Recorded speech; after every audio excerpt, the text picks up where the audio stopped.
Olá, muito boa noite, meus amados irmãos, na graça e paz.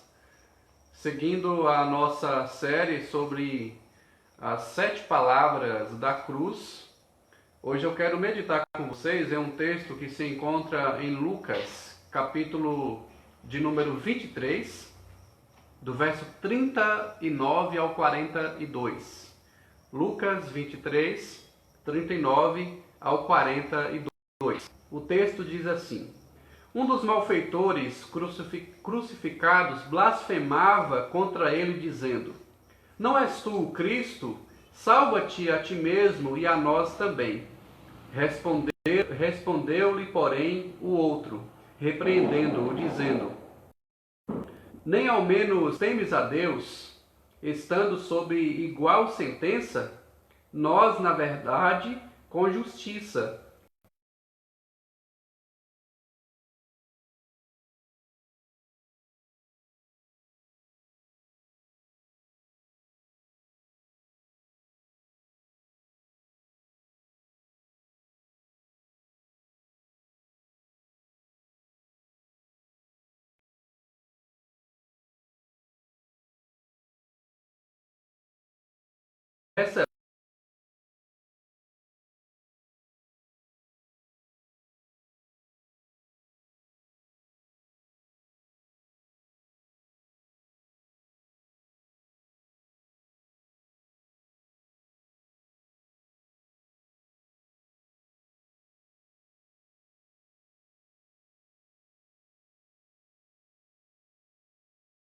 recebemos o castigo pelos nossos atos.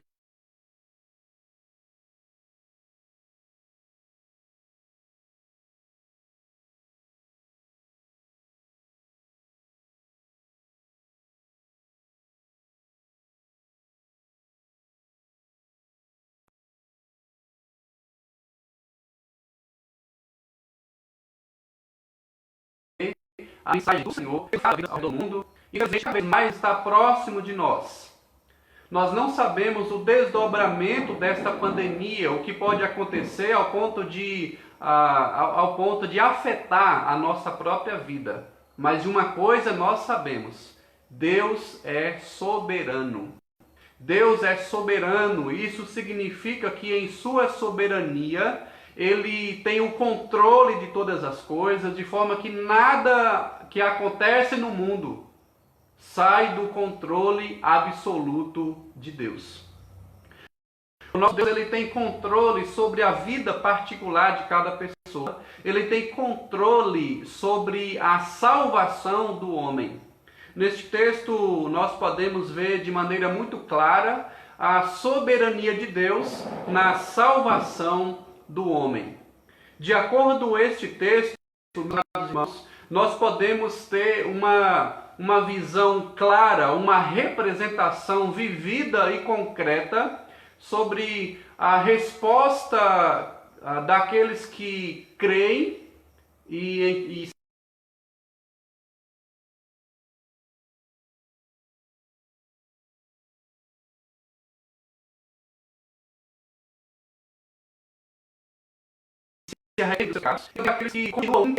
sobre aqueles que continuam impenitentes e rejeitam a Jesus. É o exemplo deste primeiro ladrão na cruz, o qual foi crucificado ao lado de Jesus. Aqui está o cumprimento de Isaías 53, verso 12, quando fala, além de dizer sobre Jesus também seria crucificado ao lado de 2 transgressores. Ele seria contado entre os transgressores. E aqui Jesus se encontra no capítulo 23 de Lucas, crucificado exatamente ao lado de 2 ladrões.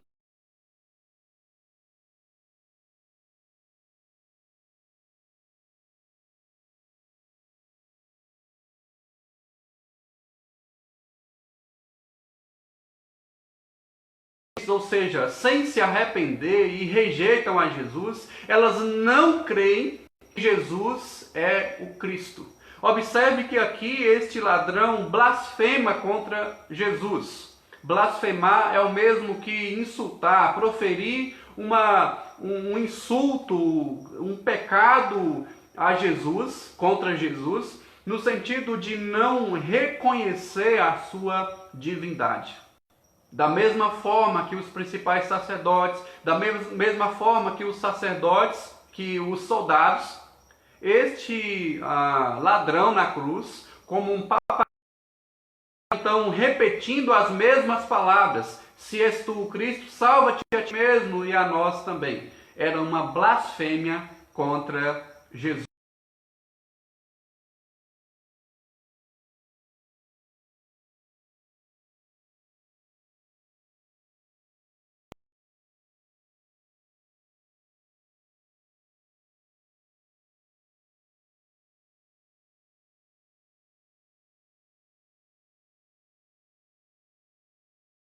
Jesus é Cristo, salve a ti mesmo e a nós também.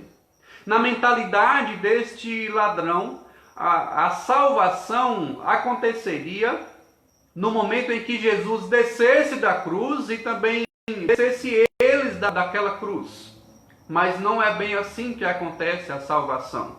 Este ladrão tem uma visão equivocada sobre aquilo que é salvação. Isto porque ele via este plano de Deus como uma obra meramente humana, como uma obra terrena. E conforme 1 Coríntios capítulo 2, verso 14, o homem natural não aceita as coisas do Espírito de Deus. E essas pessoas não aceitam as coisas do Espírito de Deus porque eles são loucura e não as podem aceitar, porque elas se discernem espiritualmente. Então aquele ladrão não tinha uma visão espiritual, não recebeu este poder do alto para então vencer a rebelião do seu pecado. Ele não cria que Jesus é o Cristo. Ele também não cria que Jesus poderia efetuar uma obra salvadora na sua vida e na vida das pessoas que estavam à sua volta.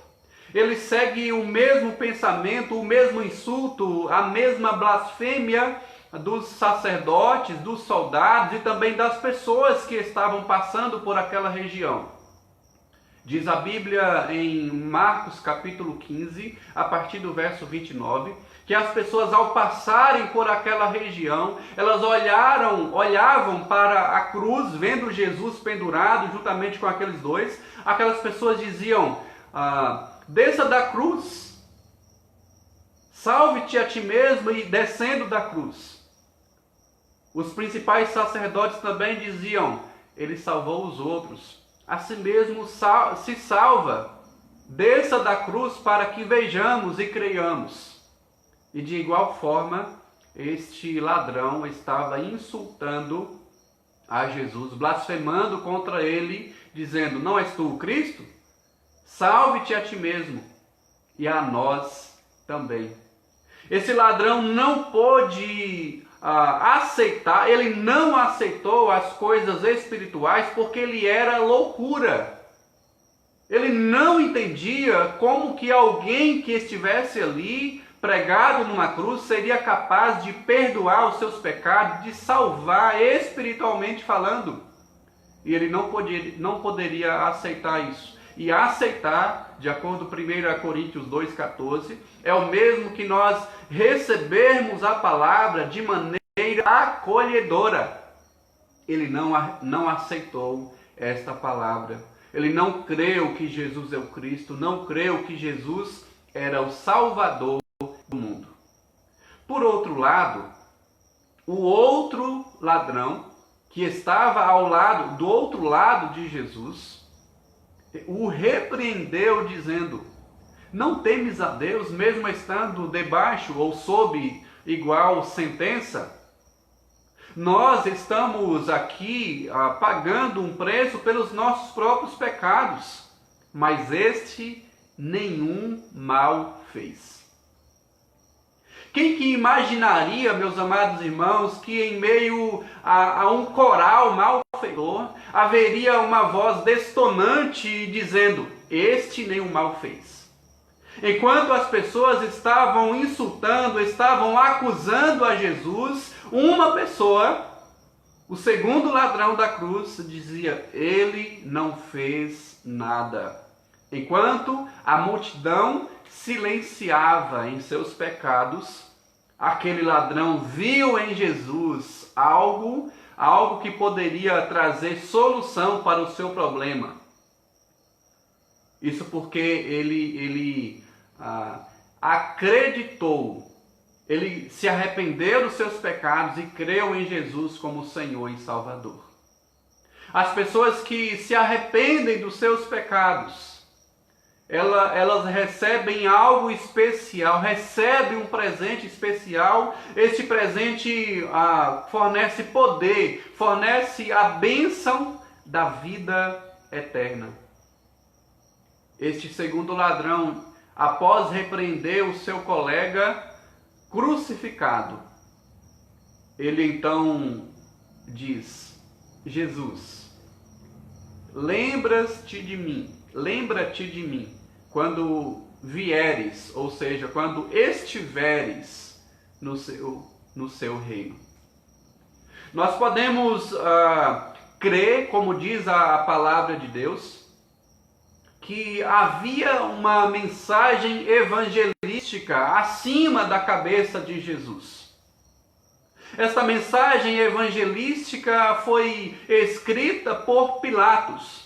Diz a Bíblia em João capítulo 19 que Pilatos escreveu: este é o rei dos judeus. Então colou acima da cabeça de Jesus como uma inscrição, uma epígrafe, como diz lá em João capítulo 19. Ali estava o emblema da cruz, ali estava uma mensagem evangelística dizendo: ele é rei dos judeus. Mas quando os judeus vieram, os principais sacerdotes vieram questionar Pilatos, você não deve escrever: este é rei dos judeus, mas ele diz: sou rei dos judeus. Pilatos então respondeu: o que escrevi.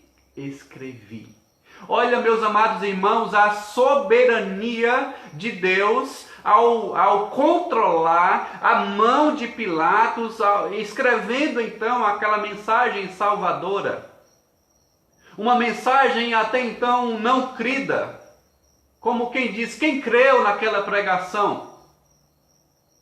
Os principais sacerdotes não, os soldados não, toda a multidão silenciava-se, mas aquele segundo ladrão na cruz, aquele malfeitor, uma vez tendo acesso àquela mensagem, certamente ao andar pelas ruas de Jerusalém, indo para o Calvário, ele leu aquela mensagem, ele viu aquela pessoa à sua frente.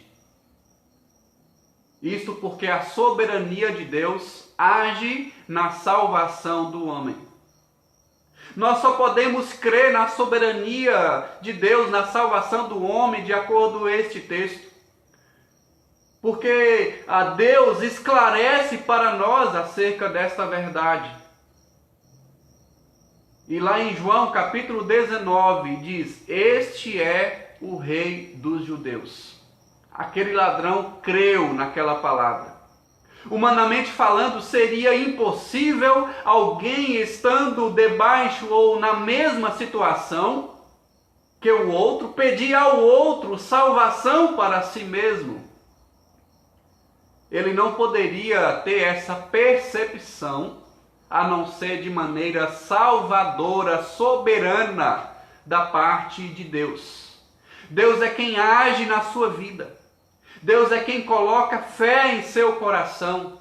Aquele ladrão, meus amados irmãos, ele se arrependeu dos seus pecados. Na sua resposta, no seu questionamento ao outro companheiro, ele diz: nós estamos aqui por causa de nossos próprios erros, e Deus está nos julgando aqui. É por justiça que nós estamos sofrendo aqui, mas este Jesus, nenhum mal fez. Ao dizer isso, aquele ladrão reconhece o seu pecado. Ele reconhece então que era um grande pecador, que havia transgredido a lei de Deus, que havia roubado de Deus, que havia errado o alvo.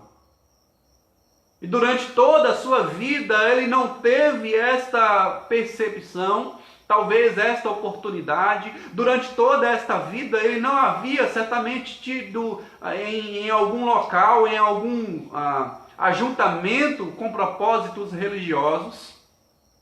Mas lá na cruz, ao olhar para Jesus, ele percebeu, ele creu que Jesus era um grande Salvador e que ele um grande pecador, carecente da obra salvadora de Jesus.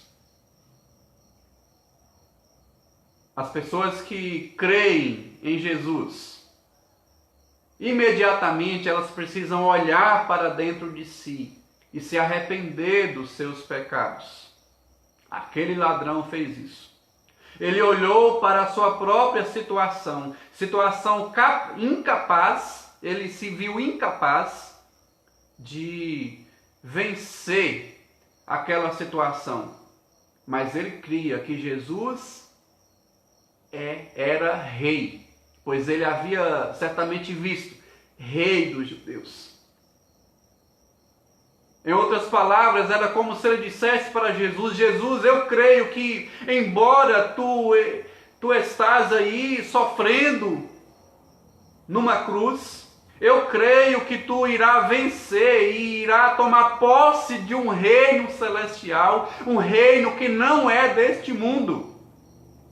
E quando tu estiveres lá, lembra-te de mim. Ele creu que Jesus é um rei salvador. Ao pedir clemência, ao pedir misericórdia, ao pedir uma lembrança misericordiosa da parte de Jesus. E esta lembrança de Jesus trouxe para ele esperança. Quem mais poderia lembrar daquele malfeitor? As pessoas que haviam tido prejuízo com ele? Quem mais poderia lembrar com olhar de misericórdia para aquele transgressor da lei? Somente Jesus, que estava ali naquele momento pagando o preço. Aquele ladrão na cruz que se arrependeu foi então o primeiro troféu de Jesus. Foi então a primeira vitória, estando ele na cruz. Certamente por meio da sua palavra, muitas pessoas se converteram antes. E muitas pessoas se converteram depois. Mas a conversão daquele ladrão arrependido marcou para sempre a história, trazendo um retrato vivido para mim e para você, que há esperança em Jesus. Deus é quem age de maneira soberana, trazendo através de Jesus a sua e a minha salvação. Pois é promessa dele, de acordo com João capítulo 6. Todo aquele que o Pai me der, vem a mim. E o que vem a mim, de modo nenhum o lançarei fora. Jesus está sempre pronto para, na verdade, aceitar todo aquele que crê nele como Senhor e Salvador. Mesmo no último instante da vida, é possível alguém se converter dos seus maus caminhos. E aqui eu me lembro de uma cena, de um filme, o filme chamado Deus Não Está Morto, quando trata acerca daquela conversão. Você pode procurar depois, pesquisar cenas sobre a conversão no filme Deus Não Está Morto. Você verá aquela cena tão chocante e tão feliz ao mesmo tempo, porque nos últimos instantes da vida de uma pessoa, esta pessoa se converteu. Perdeu muito tempo, mas no último instante ganhou todo o tempo. Ganhou porque estava seguro, se apropriou da vida eterna em Cristo Jesus. Para aqueles que estão em Cristo Jesus, há uma segurança, há uma esperança eterna. Uma esperança que não reside, que não está apenas neste mundo, Como diz em 1 Coríntios capítulo 15, verso 19. Se a nossa esperança em Cristo se limita a coisas desta vida, somos os mais infelizes de todos os homens. Aquele ladrão creu que a salvação não seria simplesmente descer daquela cruz, mas sair daquela cruz e entrar no paraíso de Deus. Por isso ele diz: lembra-te de mim quando entrares no paraíso. A morte para aquelas pessoas que estão com Jesus é apenas uma passagem de uma vida para outra. Como eu li em um livro, um pequeno livro chamado Conselhos para enfrentar a morte piedosamente, depois você pode até pesquisar, Conselhos para enfrentar a morte piedosamente. Como eu li neste livro, a morte para quem crê em Jesus é como uma pista suja pelo qual a pessoa justificada passa direto para o reino eterno. Uma outra frase, e parafraseando então, diz assim que a morte para quem crê em Jesus é como um caminho escuro e curto, pelo qual o cristão passa e então se apropria do paraíso de Deus. Há esperança para aquelas pessoas que creem em Jesus. Meu amado ouvinte, meu amado irmão, nós vivemos dias difíceis. Ao ler os noticiários a respeito desta pandemia que assola a nossa nação, nós somos informados que uma pessoa, ao ser contaminada, ela, no período de contaminação, até o período de uma provável morte, de um provável óbito, esta pessoa não vive mais de que 30 dias. É um prazo aproximado de no máximo 30 dias para esta pessoa se contaminar e então o estado dela se agravar e vir a óbito. Eu não sei o que vai acontecer pelos próximos 30 dias. Você também não sabe o que vai acontecer. Mas de uma coisa nós sabemos: Deus é soberano. Deus é quem cuida de você. Deus é quem cuida de mim. Ele quer trazer segurança para a sua vida. Deus quer, meu amado ouvinte, e aqui já aplicando esta mensagem ao seu e ao meu coração. Deus quer que nós nos rendemos a Jesus, como quem está com as mãos e os pés pregados. Nós devemos reconhecer que a salvação é efetuada somente pela graça de Deus através de Jesus na cruz. Não somos nós quem conseguimos à força a salvação. Não é por obras, é pela graça. E nós cremos que aquelas pessoas que morrem com Jesus, elas vão direto para o paraíso de Deus. Isso não contrapõe à ressurreição, isso não contrapõe ao julgamento. Pois, afinal de contas, o julgamento é apenas uma declaração pública daquilo que foi dito em particular. Se você se render aos pés de Jesus, pode ter certeza que mesmo na morte, quem crê em Jesus, mesmo que morra, viverá, como diz em João capítulo 11.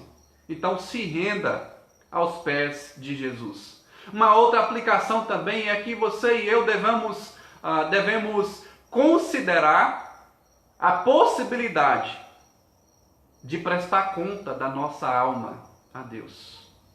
Não sabemos o que pode acontecer amanhã. Devemos pensar sim nessa possibilidade. E como está o nosso estado espiritual, a nossa conexão com Jesus, a nossa comunhão com Ele?